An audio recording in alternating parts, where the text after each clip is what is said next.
When we moved from Nairobi to England, I think we were in a state of flux.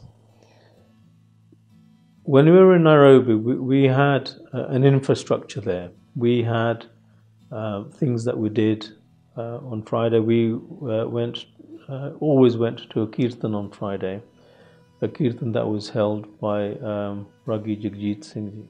And it was something that a small group of people always attended. So that was a regularity of routine for us. People on a Friday night went elsewhere, we went to Kirtan. And when we emigrated to England, there was no infrastructure. There wasn't the input from other people that we craved. We lived in a wholly white area, and our only interaction with culture or tradition or gurdwaras was our weekly trip to Southall, where my Mamaji would drive us to, where we could buy provisions, food, matatek, and that was the only interaction we had. When we were in London, Dad had to move to the Midlands to study. And he lived in Wolverhampton and slept on a couch for a whole year at his sister's house. Mom had to go out to work in London, and we were essentially left to our own devices to do the best we could with what we had. And I can remember we had quite a difficult upbringing.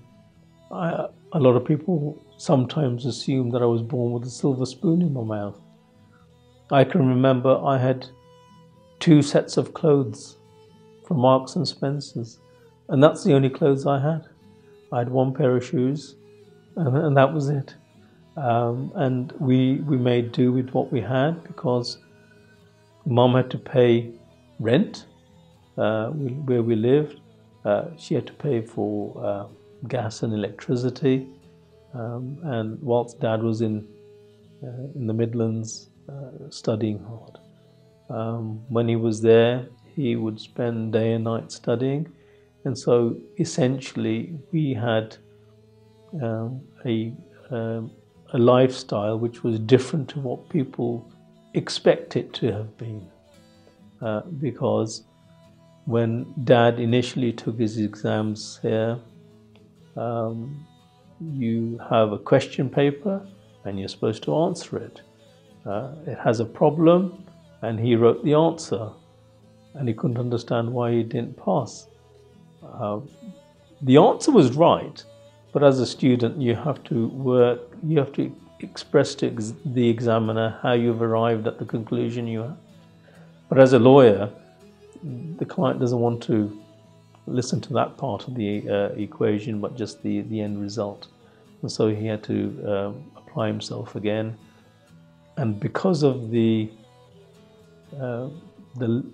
overt racism at that time, he had difficulty in obtaining work.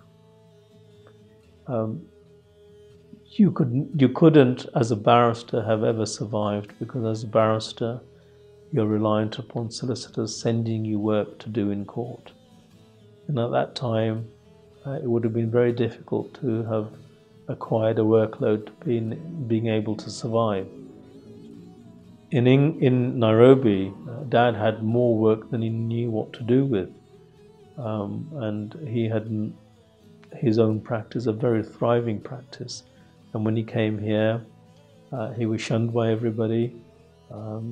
He essentially had to then retrain again, and was fortunate enough to get articles with a Sikh gentleman in Ealing Broadway, where he did his articles and trained again.